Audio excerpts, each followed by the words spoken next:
On the AGT stage stood a quiet Filipina woman named Lee, trembling as she held the microphone. Her voice was soft, barely above a whisper, not the voice of someone about to shock the world. The judges expected nerves, maybe even failure. But what no one knew was that Lee spent her entire life hiding a gift. Most people would never believe a voice that could sound like two different people. A secret she kept not for fame, but for love. Lee wasn't the kind of woman people noticed when she walked into a room. She never tried to be. Her life in a small rural village in the Philippines had taught her early that survival came before dreams. And responsibility came before self. Every morning before sunrise, she would walk to the market to help unload sacks of rice, earning just enough to keep the electricity running and food on the table. Every night, she would return home to the tiny wooden house she shared with the only person who ever truly understood her: her grandmother. Their home was simple, with creaking floorboards and walls that hummed when the wind blew, but it was filled with warmth. Her grandmother, despite her failing health, always made the house feel like the safest place in the world. And at night, after the chores were done and the air cooled, that house turned into a little concert hall for an audience of one. Lee would sit by her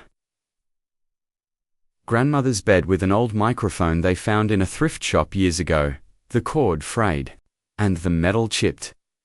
She didn't sing to chase applause or professionalism. She sang because, somehow, her voice always lifted her grandmother's spirits. And that was enough. At first, Lee sang normally soft, gentle notes that floated through the candlelit room. Her grandmother would close her eyes, smiling, as if the music erased pain from her bones. But one evening, when Lee was just 10 years old, something extraordinary happened. Her grandmother had fallen into a coughing fit that wouldn't stop. Out of fear more than talent, Lee began to sing louder to calm her, and without understanding how, her voice shifted into a deep, resonant tone that didn't even resemble her. The coughing slowed, then stopped, and her grandmother stared in awe. That night was the first time Lee realized she had two voices, one soft and angelic, the other rich and powerful, like two different singers living in one soul. Her grandmother made her promise to keep practicing, not for fame but because music healed and the world needed healing. But as Lee got older, reality shadowed every dream. Her grandmother became more fragile, medical bills multiplied, and the opportunities to think about anything beyond survival faded away. Singing became the quiet joy they reserved for themselves. The world outside never heard it. Sometimes, locals would stop outside their window, recognizing Lee's angelic voice drifting through the night, and they would ask her to sing at festivals or competitions. Lee always turned them down. The idea of crowds frightened her, and she feared judgment more than failure. She was afraid people would see her gift as strange, unnatural, or worse, laugh. Her grandmother never pushed. She only held her hand and whispered the same words. Every time, you don't have to sing for the world. You just have to remember you were born to. And every time Lee sang, no matter how tired she was, her grandmother would look at her with the same proud eyes, as if she believed, with her whole heart, that Lee's voice could one day change the world. The night her grandmother passed away was the night the world changed for Lee, not because everything suddenly became darker, but because the light she always leaned on was gone. The grief was heavy, almost suffocating, but it wasn't the AI kind that made someone collapse. It was the kind that made someone numb, quiet, too tired to cry. After the funeral, Lee returned to their no-silent home, still half expecting to hear her grandmother calling her name. She opened the bedroom door, and the empty bed felt like a wound that would never heal. She sank to her knees beside it, her face buried in the blanket that still smelled like the woman who raised her. That's when she noticed it. A small folded paper tucked under the pillow. Her hands shook as she opened it. "My Lee, one day when the world hears you, I'll still be with you. Promise me you'll sing, not for applause, but so no one ever feels alone, the way I once did. Your voice is kindness." Tears finally came. Lee pressed the letter to her chest as if it were the only piece of oxygen left in the world. All her life, she thought her voice was just a strange gift, something to hide, because she didn't want to look different or attract attention. But for the first time, she wondered whether her grandmother's belief was bigger than her fear. Days passed. The village returned to routine. Life moved on, even though Lee couldn't. Then one afternoon, she sat in the plaza watching a small group gather around an old public TV. Replaying famous AGT audition clips, stories of ordinary people who dared to dream despite pain, loss, and struggle. Stories of people who were told no by life, but still dared to try. She saw contestants cry, judges offer encouragement, and strangers around the world cheering for people they'd never met. She watched Simon Cowell, stern, brutally honest, soften when someone sang with emotion, not ego. For some reason, it felt like her grandmother's voice was woven into every applause. A thought came to her, wild, improbable, almost laughable. What if she could be one of those moments? But then the fear returned just as quickly. She had no savings, no connections, no confidence. Just a worn-out passport and a voice no one had ever believed in, except her grandmother. Still, promises matter, so she began saving. Day by day, peso by peso, she took every shift she could, mopping floors, washing dishes, sewing clothes for neighbors. Her friends told her she was overworking herself. Some whispered that she was chasing an impossible dream. She didn't argue. She just worked. It took 3 years. And then one morning, holding her crumpled envelope of savings at the airport counter, she heard the words that made her knees go weak. "Your ticket to Los Angeles is confirmed." She didn't cry from happiness. She cried from knowing she wasn't doing this for herself. She was doing this because love deserved to be finished. She boarded the plane with nothing more than a backpack, a photo of her grandmother, and a promise burning inside her. The world will finally hear her, even if her voice breaks. The lights inside the AGT building were brighter than anything Lee had ever seen. It felt like the sun lived indoors. Contestants rushed in every direction, dancers stretching in hallways, magicians unloading props, singers humming scales to calm trembling nerves. But Lee, she sat alone on a folding chair, hands clasped tightly around the laminated contestant number on her chest. She had never been on a stage bigger than her grandmother's bedroom. A production assistant approached. "Lee Santos." Her breath caught. She nodded. "You're up next. Follow me." The hallway to the stage felt endless. Every footstep echoed her heartbeat. When she finally reached the entrance, she could hear the roar of the audience on the other side, thousands of strangers waiting to judge, cheer, or tear apart a dream. A stagehand whispered, "When they call your name, walk straight to the X." But Lee could barely breathe. She closed her eyes for 1 second and imagined her grandmother's warm hand squeezing hers. Not pushing, reassuring. Then the voice boomed through the speakers.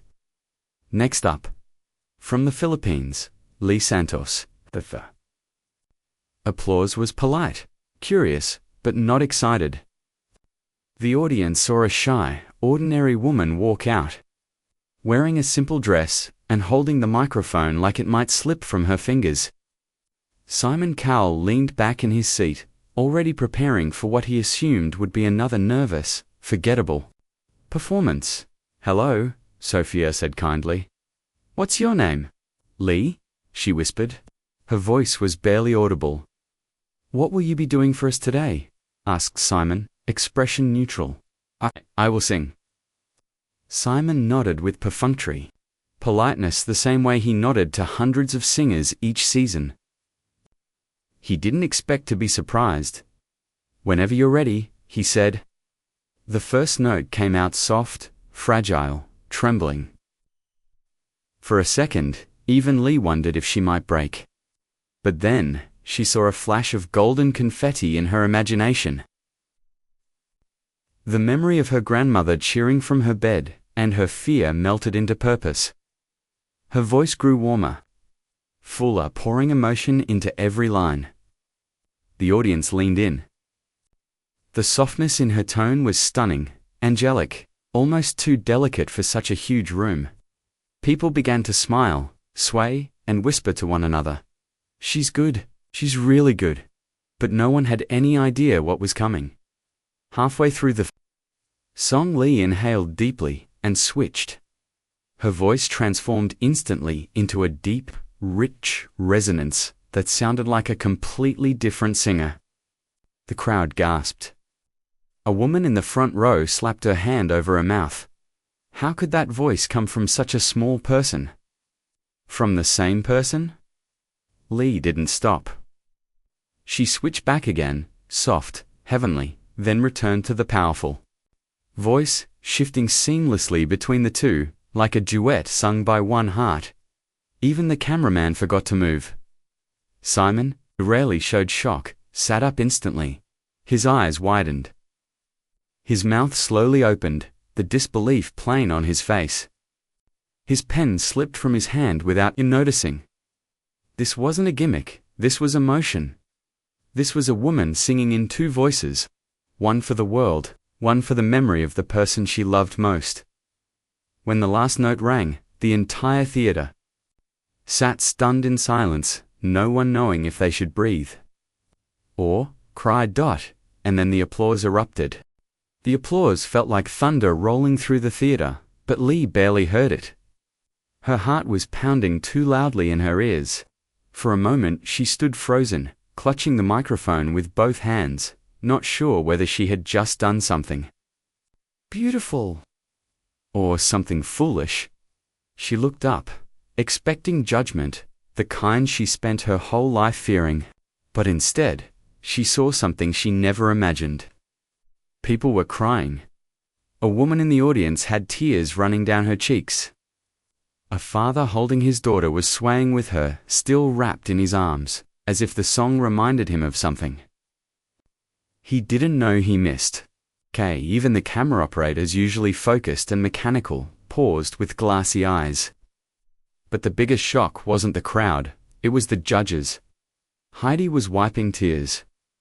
Sophia pressed a hand over her heart. Howie just stared with wide eyes, replaying the performance in his mind. And then, there was Simon, the man known for being unswayed, immovable, unsentimental. His elbows were planted on the judge's desk, his hands covering his mouth, eyes locked onto Lee with a mixture of disbelief and respect. It wasn't just shock, it was recognition, as if he finally understood the soul behind the voice. The applause slowly faded, and the room went quiet again. Not because the excitement died, but because everyone was waiting for what Lee would say next. Simon leaned forward. Where did that come from? He asked quietly. For most contestants, that question would be an invitation to flaunt talent or confidence. But Lee wasn't here for attention. She wasn't here to prove she was special. She was here because she made a promise. She closed her eyes and whispered into the mic, I sang like this, to take care of someone I loved. The audience leaned in. You could hear every inhale, every heartbeat. She continued, voice trembling but steady. My grandmother raised me.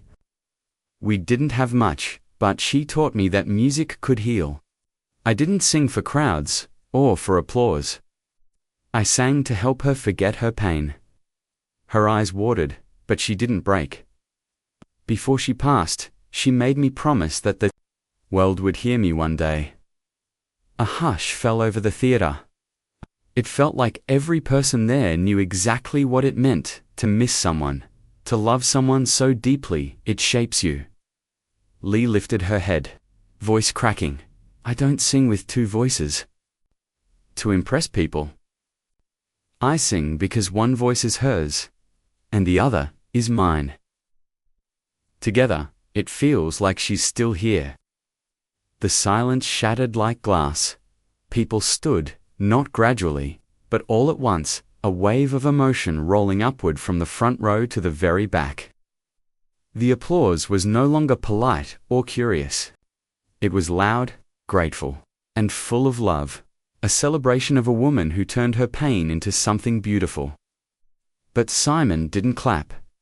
He stood, slowly, purposefully, with a softness that contradicted his reputation.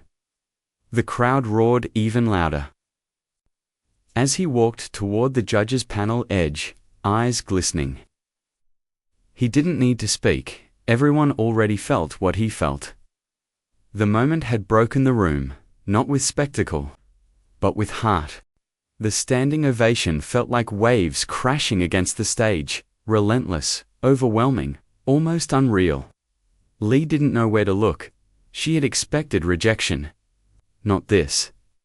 She covered her mouth with her hand, trying to process the moment. But she still had no idea, just how much more her life was about to change. Simon remained standing, long after the other judges sat back down. He walked slowly toward the center of the desk, never looking away from Lee. There was something different in his expression, not the shock from earlier, but empathy, understanding, and pride. He lifted the microphone. Lee, he said softly, I've judged thousands of singers. Thousands. And talent. Talent is common. The crowd quieted instantly. But what you did today wasn't talent, it was love. It was gratitude. It was grief. It was healing. His voice cracked just slightly enough for everyone to feel the weight of his words. You sang like someone who didn't come here to win, but to honor someone. Lee's eyes filled instantly with tears. She nodded, it was all she could do. Simon continued, Your grandmother may not be here physically. He paused. Voice gentler now. But I promise you, everyone in this room felt hurt. That was it, the sentence that broke Lee. She took a shaky breath. Her voice barely holding as she whispered into the microphone, We did this together, Grandma. The crowd erupted again, louder than before, but Simon didn't turn to them. He reached toward the golden buzzer, the button that changed lives, but he didn't hit it immediately. He looked at Lee, giving her time to feel the moment, giving her a chance to breathe. Then, without another word, he slammed his hand down on the golden buzzer. The theater exploded in cheers. The music swelled, and golden confetti the same. Golden confetti, from Lee's imagination all her life, poured from the ceiling in cascading waves. She looked up, and for a moment, she wasn't on a stage in America, she was back in her grandmother's tiny room. Singing beside her bed. Her legs gave out, and she fell to her knees. Stagehands rushed forward, but she wasn't collapsing from fear, she was collapsing from relief. Every sacrifice, every night spent working, every tear, every whispered prayer. It all led here. Simon walked onto the stage, something he did only when the moment mattered. He helped her to her feet and said quietly, so only she could hear. You didn't come here to be seen. You came here to see her again. And you did. Lee clutched the photograph of her grandmother that she had tucked inside her dress pocket. She held it to her heart as the confetti fell, as the crowd cheered. As her entire world shifted in one breathtaking instant, She wasn't a contestant anymore. She was a reminder to everyone in that room, and everyone watching, that love can outlast loss. And kindness can echo louder than fame.